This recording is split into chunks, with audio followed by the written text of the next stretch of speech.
আমি সাপ বিচ্ছুর ঘর দুনিয়া থেকে আসার সময় অ্যান্টিভেনম ইনজেকশন নিয়ে এসো। সুবহানাল্লাহ। কই পাবেন সাথী যে কবরে আপন সন্তান থাকতে চায় না, আপনজন কেউ কবরে থাকতে চায় না। ওই কবরে কোনো বাতি তো আর জ্বালানো যায় না, বড় দূর মাজারে উপরে মোমবাতি জ্বালায়, যেটা নিচে কোনো আলোই নাই। ঠিক নি বলেন?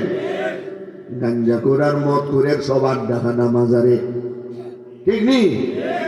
ভাইকে নিশাকুর যাইবানি খরমপুর, খরমপুরে গাঞ্জা পাওয়া যায়। আরে এক সিলিমে যেমন তেমন, দুই সিলিমে মজা, তিন সিলিমে উজির নাজির, চার সিলিমে রাজা। ও বাবা খাজা খাওয়াও গো গাজা, লাগে বড় মজা। আমি বলি এরপরে যে হবে তোমার সাজা, জাহান্নামের আগুনেতে হইবা যখন বাজা, ফুজ এবং রক্ত খাইয়া হইবা তুমি তাজা। ঠিক না ঠিক? বাতি জ্বালায় উপরে, নিচে বাতি নাই। যার কবরে আল্লাহ নূরের বাতি জ্বালায় দেয়, তার কবরের উপরে বাতির কোনো প্রয়োজন নাই। আর যার কবরে বাতি নাই, উপরে বাতি জ্বালাইয়াও কোনো লাভ নাই। খালি ফিডা গাইব, কথা বলেন ঠিক নেই? ফিডা ছাড়া উপায় নাই। আমার কাছে কেমনে তুমি সাথী নিয়ে আসবা, কেমনে তুমি বাতি নিয়ে আসবা, কেমনে তুমি বিছানা নিয়ে আসবা, এগুলি লাগবে না রে। এগুলি তোমার নেক আমল, তোমার নামাজ, তোমার রোজা, তোমার হজ, তোমার যাকাত, তোমার ওয়াসনা, তোমার কোরআন তেলাওয়াত, এগুলি যদি ঠিক থাকে, তোমার কবরে আর সাথী লাগবে না, তোমার কবরে বাতি লাগবে না, তোমার কবরে আর বিছানা লাগবে না, অ্যান্টিভেনম ইনজেকশন লাগবে না। আল্লাহ ঘোষণা দিয়া তোমার কবরটারে জান্নাতের বাগান বানিয়ে দিয়া, জান্নাতের সাথে তোমার কবরটারে কানেকশন করে দিয়া, কিয়ামত পর্যন্ত তোমার জান্নাতের আরামের ব্যবস্থা করে দিবে। আজরাইলকে লক্ষ্য করে বলবে, ওরে আজরাইল ভাই, আমারে আর কিছুদিনের সময় বাড়ায় দাও। আজরাইল বলবে, বাড়ায় দেওয়ার মতো যোগ্যতা আমার নাই। ওয়ালাই ইউআখিরুল্লাহু নাফসান ইযা জাআ আজালুহা ওয়াল্লাহু খাবীরুম বিমা তা'মালুন।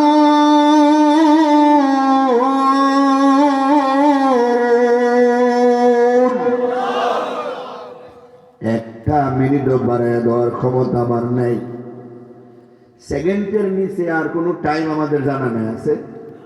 ওই একটা সেকেন্ড আগেও আমি কেউরে নিব না, একটা সেকেন্ড পরেও আমি কেউরে নিব না, একবারে যথা টাইমে নিব। বাবার সামন থেকে সন্তানকে নিয়ে যাব, পৃথিবীর কোনো শক্তি আটকাইতে পারবে না। সাদ্দাতের মা গর্ভবতী, বিরাট বড় একটা জাহাজ দুর্ঘটনা হয়েছে, ডুবে গেছে হাজার হাজার মানুষ। সাদ্দাতের মা একটা তক্তার উপরে বাইসা বাইসা চলতেছে, এর মধ্যে সন্তান প্রসব করছে সাদ্দাতকে। আল্লাহ তাআলা আমারে বলছেন, সাদ্দাতে কাঠের উপরে রাইখা তার মারে নিয়ে আসো। আমি একটু মায়া করি নাই, এই সবে মাত্র জন্ম নিল, তারে কাঠের উপরে রাইখা মারে নিয়ে গেছি। আমি এমন ফেরেশতা, মা বাবার সামন থেকে মাঝখান থেকে সন্তানকে নিয়ে যাই, সন্তানের সামন থেকে মা বাবাকে নিয়ে যাই, গ্রামবাসীর সামনে তার মাতব্বরকে নিয়ে যাই, ইউনিয়নবাসীর সামন থেকে তার চেয়ারম্যানকে নিয়ে যাই, এমপিরে নিয়ে যাই, রাজা বাদশাকে নিয়ে যাই, কেউরে রাখি না। আমার কাছ থেকে আটকাইতে পারে না কেউ, এমন শক্তি কারো নাই। এক মিনিটও টাইম দেওয়া হবে না, কথা বলেন ঠিক নেই? 2 নম্বর হাসরের মাঠে মাথার উপরে সূর্য, নিচে হবে তামার জমি, কোটি কোটি মানুষের সমাগম, সামনে পিছনে ডাইনে বামে সই পরিমাণ জায়গা ফাঁকা থাকবে না। জাহান্নামে চিল্লায় চিল্লায় কাঁদবে, গর্জনার তর্জন দিয়া। আল্লাহ, ওই হাসরের মাঠে আমার খাবারের অভাব নাই দেখতেছি, তুমি আমারে হাজার হাজার লক্ষ লক্ষ বছর ধরে আশ্বাস দিতেছ খাবার দিবা দিবা বলে, কিন্তু এখনো তো দেও নাই।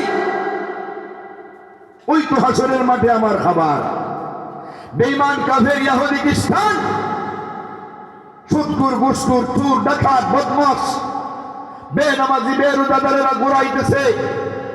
আল্লাহ, তুমি শুধু হুকুম দাও, জিব্বাটারে লম্বা করে একটা টান দিব, শেষ করে ফেলব। হুঙ্কার দিবে, গর্জনার গর্জন দিয়ে বলবে খাবার দাও। আল্লাহ কুদরতি একটু পানি ছিটা দিয়ে জাহান্নামটারে ঠান্ডা করে দিবে। ফেরেশতারা প্রশ্ন করবে, মালিক, এটা কি সিলেটের সুরমা নদীর পানি দিলেন, নাকি বালাগঞ্জের কুশিয়ারার পানি দিলেন, নাকি শায়েস্তাগঞ্জের কয় নদীর পানি, নাকি ব্রাহ্মণবাড়িয়ার তিতাস নদীর পানি, ভৈরবের মেঘনার পানি, নাকি ময়মনসিংহের ব্রহ্মপুত্র নদীর পানি, ঢাকার শীতলক্ষার বুড়িগঙ্গার কর্ণফুলীর পানি দিয়ে কি এটারে ঠান্ডা করলেন নাকি? না রে না, এই জাতীয় কোনো পানি দিয়ে আমি জাহান্নামরে ঠান্ডা করি নাই। দুনিয়ার জমিনে আমার বান্দারা আমার আযাবার গজবের ভয়, জাহান্নামের ভয়, বিশেষ বিশেষ টাইমে গভীর রাইতে আমি আল্লাহর দরবারে দুই হাত উঠে কাঁদছে, আল্লাহ, তুমি ছাড়া কারো কাছে করিব রুদার, তুমি বিনে কে বুঝিবে আমরার অন্তরের বেদন। তারাইয়া দেও যদি গুনাহগার বলিয়া, কোথায় যাব ফিরে আসব ঘুরিয়া ঘুরিয়া। যেভাবে কবুল হয় আরজ আমরার, সেভাবে তৌফিক দেও দোয়া করি ভার। গুনার কারণে আল্লাহ দূরে না ফেলিও, আমরা যদি ভুলে যাইও তুমি না ভুলিও, আমরা যদি ভুলে যাইও তুমি না ভুলিও। ফেরেশতারা, আমার বান্দা দোয়া মোনাজাত কইরা আমি আল্লাহর দরবারে কাঁদছি, চোখের পানি চাইরা কাঁদছে। আমি তাদের চোখের পানিটারে জমা করে রাখছি, তারা যদি ওই পানিটারে গামছা দিয়া টিস্যু দিয়া মুছে ফেলছে, কিন্তু আমার কুদরতি খাজানার ভান্ডারে আমি ওই পানিটারে জমা করে রাখছি। ওই পানিটারে একটু ছিটা দিলাম, জাহান্নামটারে ঠান্ডা করে দিলাম। সুবহানাল্লাহ। তওবার কান্নার পানির দাম আছে দিনা নাই?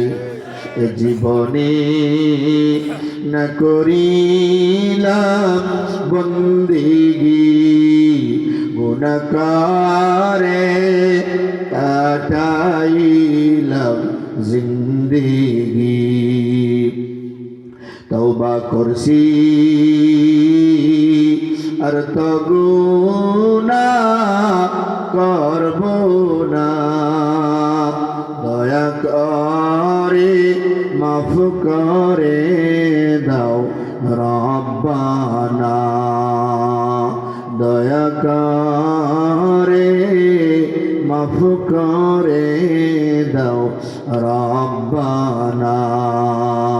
তওবা করি আবার তাওবা ভাঙ্গিলাম,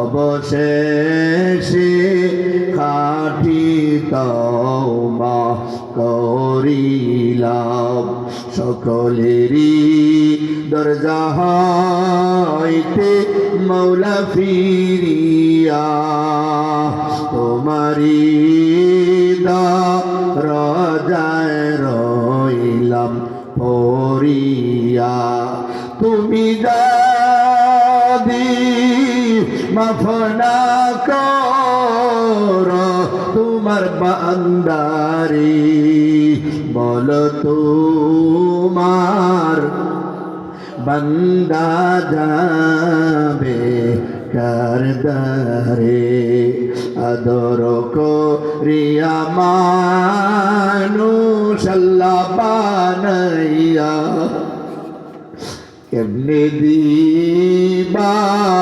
জাহান্নামে ফালাইয়া বান্দা যখন জাহান্নামে জ্বলিবে বান্দা যখন জাহান্নামে জ্বলিবে ওগো মাবুদ কেমনে চাইয়া দেখিবে ওগো মাওলা দেখা কেমনে সহিবে আল্লাহু আকবার বলেন আরো জোরে বলেন আল্লাহু আকবার কষ্ট পাইতেছেন নাকি আমার প্রাণের ভাইয়েরা আমার প্রাণের বাবারা এই গভীর রাইতে আল্লাহ আমাদের সরাসরি একবারে কাছের আসমানে এসে দেখতেছেন আমাদের কথাগুলি সরাসরি শুনতেছেন আমার আল্লাহ হাসরের ময়দানে জাহান্নাম থেকে উঠাইবেন যার মুখে থাকবে ৭০,০০০ লাগাম মুসলিম শরীফের হাদিস ইউতা বিজাহান্নাম ইয়াউমাইযিন লাহা ৭০,০০০ জিমামিন মা কুল্লি জিমামিন ৭০,০০০ মালাকি ইয়াজুরুনাহা একটা জাহান্নামের মুখে ৭০,০০০ লাগাম একটা লাগাম কত বড় একটা লাগামে ধরবে ৭০,০০০ ফেরেশতা ফেরেশতারা কত বড় নবী বলছেন উম্মতেরা রে বর্তমানে যত জিন ইনসান দুনিয়াতে আছে অতীতে যত জিন ইনসান দুনিয়াতে ছিল কিয়ামত পর্যন্ত যত জিন ইনসান দুনিয়াতে আসবে সকলের গায়ে যেই পরিমাণ শক্তি জাহান্নামের একবারে দুর্বল ফেরেশতার গায়ে পরিমাণ শক্তি সুবহানাল্লাহ বলেন এমন একজন দুইজন নারী ৭০,০০০ ফেরেশতা একটা লাগামে বিরাট টান দিবে বুঝেন লাগামটা কত বড় এখন লাগাম যদি হয় ৭০,০০০ বুঝেন তার মুখটা কত বড় মুখটা যার এত বড় তার বডিটা কত বড় ওই জাহান্নাম রে হাসরের ময়দানে আনবেন জান্নাতীদের সুসংবাদ দেওয়ার জন্য নামাজ পড়ছ রোজা রাখছ হজ করছ যাকাত দিছ গভীর রাইতে আলিম ওলামার চেহারার দিকে চাইয়া ওয়াজ তাফসীরে বইসা বইসা সময় কাটাইছ এই কারণে ওই জাহান্নাম থেকে বেঁচে গেছ নো চিন্তা নো ফুর্তি সুবহানাল্লাহ কিন্তু জাহান্নামীদের ভয় দেখাইবেন নামাজেও যাও নাই রোজাও রাখো নাই হজও করো নাই যাকাতও দেও নাই ইসাফুর মাদ্রাসায় কত ওয়াজ হইল একদিন যাও নাই একটা টাকাও দাও নাই এই জন্য ওই জাহান্নামে জ্বলবা এটা কত কঠিন নবী বলেন নারুকুম হাযা জুজউম মিন ৭০ জুজআম মিন নারি জাহান্নাম দুনিয়ার আগুনের চাইতে জাহান্নামের আগুন কমপক্ষে ৭০ গুণ বেশি পাওয়ারফুল নবী বলেন উকিদা আলান নারি আলফা সানাতিন হাত্তা মাররাত সুম্মা উকিদা আলাইহা আলফা সানাতিন হাত্তা বিয়াদ্দাত সুম্মা উকিদা আলাইহা আলফা সানাতিন হাত্তা সুওয়াদ্দাত ফাহিয়া সাওদাউন মুজলিমা 3000 বছর আগুন রে জ্বালাইয়া পাওয়ার বাড়াইছেন। সাদার পরে লাল, লালের পরে কালো, অন্ধকার হওয়ার কারণে নিজের হাতটা মেললেও দেখা যাবে না। ওই জাহান্নামের তর্জনার গর্জন, ফেরেশতাদের তর্জনার গর্জন। ওই কঠিন হাসরের মাঠে আল্লাহ প্রশ্ন করবেন, লিমানিল মুলকুল ইয়াউম, বলো আজকের দিনের বিচারের মালিক কে? কেউ কোনো জবাব দিতে পারবে না, যদিও এখন পারছেন। নবীরা পর্যন্ত জবাব দিবে না। কেউ যখন কোনো জবাব দিবে না, আল্লাহ নিজের প্রশ্নের জবাব নিজেই দিবেন। লিল্লাহিল ওয়াহিদিল কাহ্হার, মহাপরাক্রমশালী আমি আল্লাহ, আজকের দিনের বিচারের মালিক আমি। ইমানদার আমলদার, ইমানদার গুনাহগারদের হিসাব করব। যার একটা মাত্র নেকি বেশি পাইব তারে জান্নাতে দিব, যার একটা মাত্র গুনাহ বেশি পাইব তারে জাহান্নামে দিব। কিন্তু যারা বেঈমান কাফের, যেহেতু তাদের ঈমান নাই, তাদের আমি চিরদিন জাহান্নামে জ্বালাইব। ওই কঠিন হাসরের মাঠে আল্লাহ ঘোষণা দিবেন, ওয়ামতাজুল ইয়াউমা আইয়ুহাল মুজরিমুন, মুজরিমিনরা আলাদা হয়ে যাও। ফারিকুম ফিল জান্নাহ ওয়া ফারিকুম ফিস সাইর, জাহান্নামীরা আলাদা দাঁড়াও, জান্নাতীরা আলাদা দাঁড়াও। জান্নাতীরা তো খুশি, কারণ ডান হাতে আমলনামা পাইবে, জান্নাতে যাবে। কিন্তু মুজরিমিনরা মাথা গারে নোয়াইয়া কানবে আর ডাকবে। ওয়ালাউ তারা ইজিল মুজরিমুনা নাকিসু রুউসিহিম ইনদা রাব্বিহিম রব্বানা আবসারনা ওয়া সামি'না ফারজি'না না'মাল সালিহা ইন্না মুকিনুন।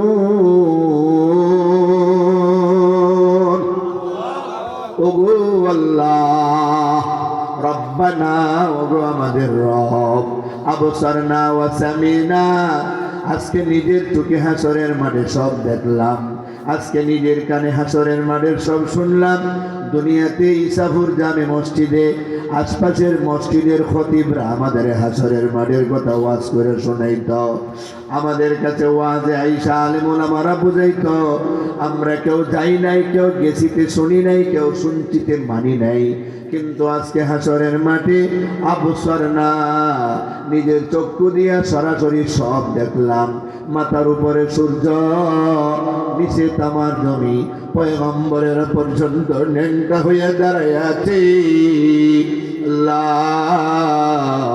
সবাই শুধু বাঁচাও বাঁচাও বলে চিৎকার দিয়ে কান্দে। হাসরের মাঠের কষ্টের কারণে সবাই নবী রাসূলদের কাছে যাবে বিচার করার জন্যে, কেউ পারবে না। ঈসা রূহুল্লাহ সকলদের সাথে করে নিয়ে আমাদের নবীর কাছে আসবে। ইয়া রাসূলুল্লাহ, ইয়া হাবিবাল্লাহ, ওগো আল্লাহর নবী মুহাম্মদুর রাসূলুল্লাহ, আপনি হলেন শাফিঈ, আপনি হলেন মুশাফফা। আজকে আল্লাহর দরবারে কেউ সুপারিশ করার যোগ্যতা নাই, সাহস নাই। আপনি সুপারিশ কইরা বিচার শুরু করাইয়া দেন। কেউ যদি জান্নাতি হয় তারা যেন জান্নাতে যায়, কেউ যদি জাহান্নামী হয় তারা যেন জাহান্নামে যায়। রাহমাতুল লিল আলামিন মাকামে মাহমুদি সিজদায় পড়ে যাবেন, সুবহানাল্লাহ বলেন। আল্লাহর কাছে কাঁদবেন, ওগো আল্লাহ, হাসরের ময়দানে বিচার শুরু করে দাও। আল্লাহ, তুমি না আমারে শাফিঈ বানাইছো, তুমি না আমারে মুশাফফা বানাইছো। আল্লাহ, বিচার শুরু করে দাও। আল্লাহ নবীরে ডাক দিয়ে বলবেন, হাবিবি ইয়া মুহাম্মদ, ইরফা রাসাকা ওয়া কুল তুসমা ওয়া সাল তুতা ওয়াশফা তুশাফা। বন্ধু আমার, আর কান্দেন না গো, দুনিয়াতে আপনি কম কান্দেন নাই। তায়েফের জমিনে বেঈমানেরা আপনারে কত মার মারছে, পিঠ দিয়া রক্ত জড়াইছে। আম্মা জানা আয়েশা নবীর পিঠ চুলকাইতেছে, আর দেখে পিঠের মধ্যে কালো কালো দাগ। নবী গো, জীবনে আপনার গায়ে কোনোদিন বসন্ত হয় নাই, ফুট কাজরি একজিমা দাউদ হয় নাই, চর্মরোগ হয় নাই, এই কালো কালো দাগগুলি কোথা থেকে আসলো? আপনার গায়ে মশা মাছিও কামড়ায় নাই, বসা হারাম এগুলি। নবী ডাকতে বলে তায়েফের জমিনে বেঈমানেরা জামারে মারছে, রক্ত যে জড়াইছে ওই জখমের কাটার দাগগুলি এখনো কালো কালো হয়ে আছে। আল্লাহ বলবেন নবী গো, তায়েফের জমিনে আপনি কম কষ্ট করেন নাই, উহুদের ময়দানে আপনি দান দান শহীদ করেছেন। নবী শিয়াবে আবি তালিবে 3টা বছর পর্যন্ত আপনার জেলখানায় বন্দী করা হয়েছে, গাছের পাতা খাইয়া জীবন কাটাইছেন। দিনের দাওয়াত দেওয়ার কারণে আপনার চাচা আবুল আহাব আপনারে কত গালমন্দ করছে, তার ছেলে উতবা উতাইবা আপনার 2 মেয়ে রুকাইয়া আর উম্মে কুলসুম রে বিয়ে করছিল, কিন্তু সূরা আল-আহাব নাজিল করার কারণে আপনার 2 মেয়েরে তারা তালাক দিয়ে কষ্ট দিছে। নবী গো, কত কষ্ট আপনি করছেন, আর কান্দেন না গো নবী, মাথাটা উঠান, যা বলার বলেন আমি শুনব, যা চাওয়ার চান আমি আল্লাহ দিব, যার ব্যাপারে সুপারিশ করবেন আমি আল্লাহ তার ব্যাপারে সুপারিশ মঞ্জুর করিয়া নিব। আল্লাহর নবী রাহমাতুল লিল আলামিন সুপারিশ করে বিচার শুরু করবেন। ওই সময় সবাই শুধু নাফসি নাফসি বলবে, কেউ কারো কাজে লাগবে না। হাসরের ময়দানে মুজরিমিনরা বলবে আল্লাহ আজকে সব দেখলাম, নিজের চোখে নিজের কানে সব শুনলাম, এখন কি করব? আল্লাহ ফারজিনা, আবার আমরা দুনিয়াতে যাইতে চাই, আমাদের দুনিয়াতে দাও। কোরআনের কথা, কোনো বানানো কথা না। আল্লাহ আবার বালাগঞ্জে যাইতে চাই, আবার ইসাফরে যাইতে চাই, ফারজিনা, আবার আমাদের দুনিয়াতে দাও। গেলে কি করব? নামাল সালিহা, আগে নামাজ পড়ি না এখন পড়বো, আগে রোজা রাখি না এখন রাখবো, আগে ওয়াজে যাই না এখন যাব, আগে ইসাফর মাদ্রাসায় একটা টাকাও দেয় না এখন 1 লক্ষ করে দিব। আল্লাহ পাঠাও, ইন্না মুকিনুন, সব দিককে এখন বিশ্বস্ত হয়ে গেলাম, আবার পাঠাও। এখন আপনারা জবাব দেন, সারা দুনিয়ার মানুষ কইল আর 1 মিনিটের জন্য কেউরে দুনিয়াতে পাঠানো হইবনি? সবাই জেনে বলেন হবে কিনা? তাহলে এই দুনিয়া থাকতে মালাকুল মউতের কাছ থেকে 1 সেকেন্ডের সময় নেওয়া যাবে না, আর কিয়ামতের ময়দান থেকে আযাবার গজব দেখা এই দুনিয়াতে আবার আসা যাবে না। তাহলে যেই হায়াতে জিন্দেগি আমরা পাইছি এটির গনিমত মনে করতে হবে। কোন দিন মরবো তাও জানি না, আর কখন মরবো, কোন সময় মারা যাইব, কিভাবে মরবো কিচ্ছু আমরা জানি না। 24 ঘন্টা মৃত্যুর জন্য প্রস্তুত থাকতে হবে। কথা বলেন ঠিক কিনা? আরো জোরে বলেন ঠিক কিনা? আল্লাহ বলে আম্মা মান তাগা ওয়া আসারাল হায়াতাদ দুনিয়া ফাইন্নাল জাহিমা হিয়াল মাওয়া ওয়া আম্মা মান খাফা মাকামা রাব্বিহি ওয়া নাহান নাফসা আনিল হাওয়া ফাইন্নাল জান্নাতা হিয়াল মাওয়া। যারা নাফরমানি করে, দুনিয়ারে প্রাধান্য দেয়, পরকালের চিন্তাই করে না, এরা জাহান্নামে যাবে। আর যারা আল্লাহর কাছে হাজিরা দেওয়ার ভয় রাখে অন্তরে, যে আমি তো এখানে জবাব দেওয়ান লাগবো, কিয়ামতের মাঠের জবাবদিহিতার ভয় না থাকলে কেউই নেকামল করতে পারে না, কেউ বদ আমল ছাড়তে পারে না। একটা ছোট ঘটনা কই আজকের মতো শেষ করে দিব। খলিফাতুল মুসলিমিন ওমর ইবনে খাত্তাব রাদিয়াল্লাহু আনহু, নাম শুনছেন নি? কারা কারা শুনছেন হাত উঠান। শুনছেন না কেউ? নামান।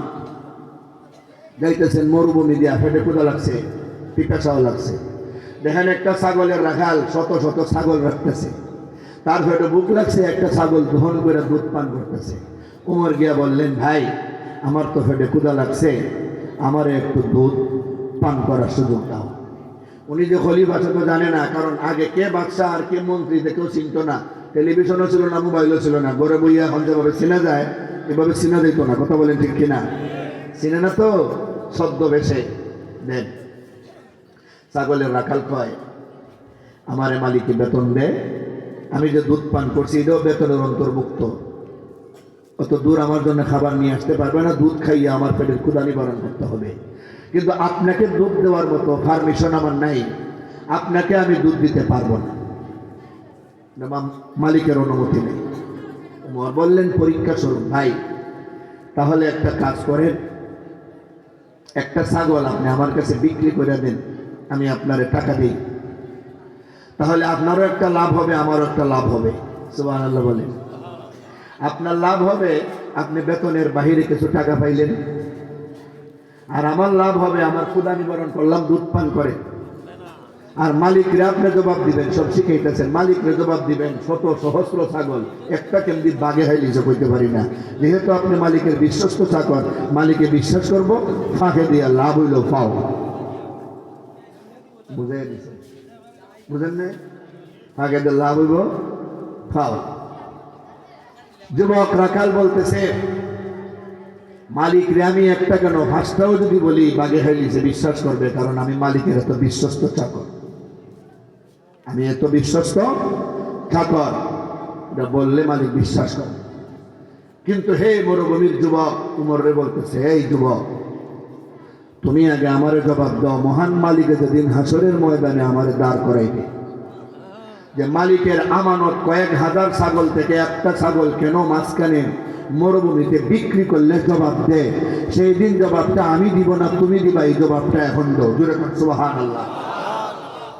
কিয়ামতের মাঠের ভয়ে এত প্রলোভন, এত লোভনীয় অফার পাইয়াও ছাগল বিক্রি করে নাই, করছে।